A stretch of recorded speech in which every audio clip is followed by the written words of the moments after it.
Hi hello welcome to PG news. మనం ప్రస్తుతానికి పిఠాపురంలో ఉన్నాం. పిఠాపురంలో నిజంగా చెప్పాలంటే ఒక మహా కుంభమేళను తలపించేలా ఇక్కడ ఒక జన కుంభమేళ జరుగుతుంది. అసలు ఇంత జనం నిన్న సాయంత్రానికే వచ్చేసారు. అంటే నిన్న సాయంత్రం అంటే ఈ రోజు సాయంత్రం 4 గంటలకి స్టార్ట్ అవ్వబోయేటువంటి ఆవిర్భావ సభకి సంబంధించినటువంటి అరేంజ్మెంట్స్ నిన్నే చేసుకున్నారు. నిన్న సాయంత్రం కొన్ని దానికి సంబంధించి కార్యక్రమానికి సంబంధించి రిహార్సల్స్ ఇవే చేస్తానికి వస్తే దానికే నిన్న భారీ స్థాయిలో ఇక్కడ జనం రావడం జరిగింది.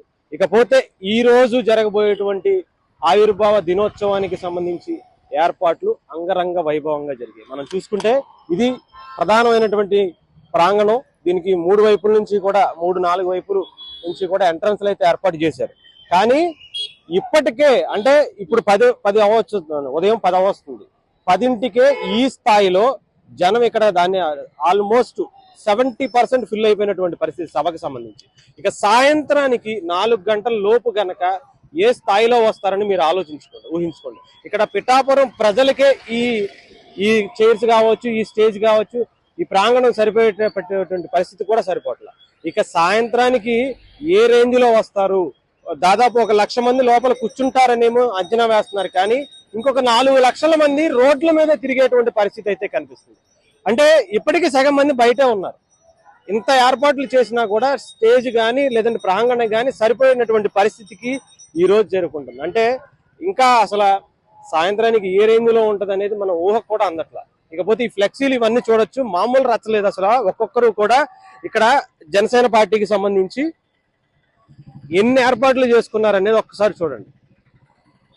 ఒకసారి ఆ జూమ్ లో కూడా చూపించు. అసలు రండి చూపిస్తా ఒకసారి.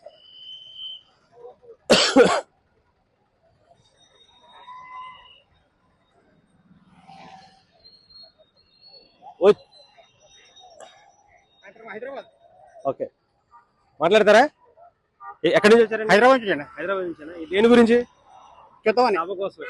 ఏం సార్ అంత దూరం నుంచి ఇక్కడ రావటం? ప్రాపర్ ఎక్కడ సార్? ఓకే, చూద్దాం. పండగ కోసం వచ్చారా? ప్రతిరోజు రొటీన్ జీవితం ఏముంది. ఓకే, ఈ పండగ జరుపుకోవడానికి పండగ చూస్తే ఒక లైఫ్ మారిపోతుంది ప్రపంచం. అయినా కానీ చాలా వర్కులు జరిగాయి. మార్పు ఉంటుంది, మార్పు కనిపిస్తే మార్పు చూస్తారు అంతే. Right sir, thank you. ఇదండి. ఇంకా ఇక్కడ చూసుకుంటే ఎక్కడెక్కడి నుంచి హైదరాబాద్ నుంచి వాళ్ళ సొంత డబ్బులు పెట్టుకుని కార్లు వేసుకుని బస్సులు వేసుకుని బైకుల్లో పెట్రోల్ కొట్టించుకుని వస్తున్నటువంటి అభిమానులు కోకొల్లలుగా ఉన్నారు. ఒకసారి అసలు ఈ ఫ్లెక్సీలు చూడొచ్చు. అసలు ఏ రేంజ్ లో ఎంత ఏర్పాట్లు. ఆల్మోస్ట్ ఇక్కడ నుంచి కత్తిపూడి నుంచి ఇటు కాకినాడ సిటీ వరకు, కాకినాడ సిటీ అవతల వరకు కూడా ఏర్పాట్లు అయితే చేసుకున్నటువంటి పరిస్థితి. సో అంటే గతంలో ఎన్నడూ లేనంత విధంగా జనసేన పార్టీ విజయోత్సవ సభని అత్యంత ఘనంగా, అంటే ఒక దశాబ్ద కాలం పోరాటం తర్వాత వచ్చినటువంటి విజయాన్ని దేశానికి చూపించాలి. ఒక నిజాయితీగా ఒక నాయకుడు వస్తే ఎంత అద్భుతమైనటువంటి విజయం వచ్చింది, ఆ విజయం తాలూకా సభ ఈ రోజు చూడొచ్చు. జయకేతనం అని చెప్పి దీనికి నామకరణం కూడా చేశారు. ఒక మంచి రాజకీయాన్ని దేశానికి పరిచయం చేసినటువంటి పిఠాపురం ప్రజలకు పవన్ కళ్యాణ్ గారిని గెలుపుతో ఇక్కడ ఈ సభకి సంబంధించి ప్రధానంగా వాళ్ళకి ఎక్కువ అవకాశం అయితే ఇవ్వబోతున్నట్టుగా కూడా తెలుస్తుంది. పిఠాపురం ప్రజల్ని నిజంగా జనసేన పార్టీ వాళ్ళందరూ కూడా పవన్ కళ్యాణ్ గారితో ఎంత కనెక్ట్ అయిపోయారో, ఎంత ఓన్ చేసేసుకున్నారో, ఎంత అటాచ్మెంట్ అయిపోయిందో అదే తరహాలో పిఠాపురం అన్నా కూడా వాళ్ళకు కూడా అదొక సొంత నియోజకవర్గం, సొంత ఊరిలాగా. వాళ్ళు అమెరికాలో ఉండనివ్వండి, అనకాపల్లిలో ఉండనివ్వండి, లేదంటే ఆదిలాబాద్ లో ఉండనివ్వండి, వాళ్ళందరూ కూడా పిఠాపురం అంటే ఓన్ చేసేసుకున్నారు. పవన్ కళ్యాణ్ గారితో ఒక ఎమోషన్ కనెక్టివిటీ ఎలా అయిపోయిందో పిఠాపురాన్ని కూడా అలాంటి ఓన్ కనెక్టివిటీని అయిపోయింది వాళ్ళకు కూడా. సో అలాంటి పిఠాపురానికి ఈ రోజు రావటం, చాలా మంది గతంలో రాలేని వాళ్ళు ఇప్పుడు వచ్చి ఈ విజయోత్సవ సభని ఒక పండగ వాతావరణం, ఇప్పుడు ఆయన మాట్లాడుతుంటే కూడా నేను పండగ చేసుకోవడానికి వచ్చాను, మా ఊరికి పండగ తరహాలో పిఠాపురం అన్నా కూడా వాళ్ళకు కూడా అదొక సొంత నియోజకవర్గం, సొంత ఊరిలాగా.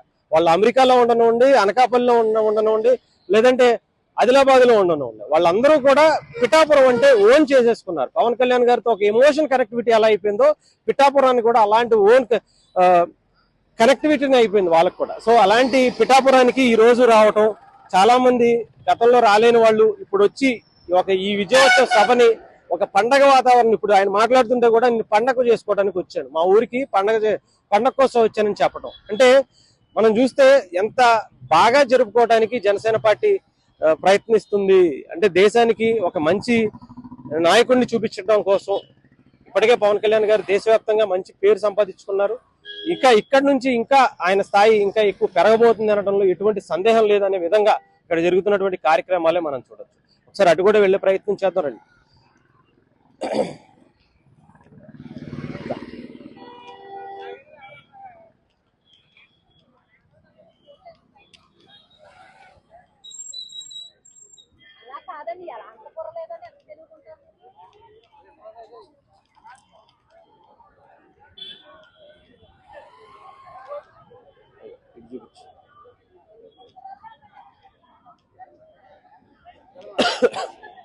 సో ఇది కూడా ప్రధానమైనటువంటి ఎంట్రీ కూడా మనం చూసుకోవచ్చు. అటు ఒక గేట్ పెట్టారు, ఇక్కడ ఒక గేట్ పెట్టారు, అటుపక్క ఇంకొక గేట్ పెట్టారు. అంటే నలువైపుల నుంచి కూడా పంపించే ప్రయత్నం చేస్తున్నారు. కానీ ఆల్మోస్ట్ ఇప్పటికే 75% ఫిల్ అయిపోయినటువంటి పరిస్థితి కనిపిస్తుంది.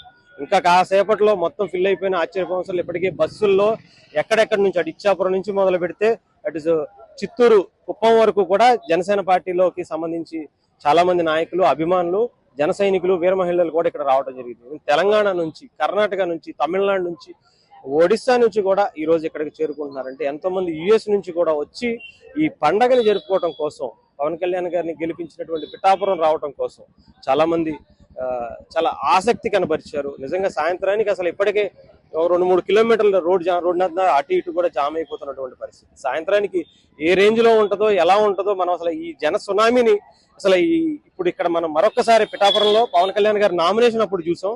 మళ్ళీ ఇంకొకసారి జన సముద్రాన్ని, జన సునామీని మనం పిఠాపురం ఈ జయకేతనం సభ దగ్గర అయితే చూడబోతున్నాం.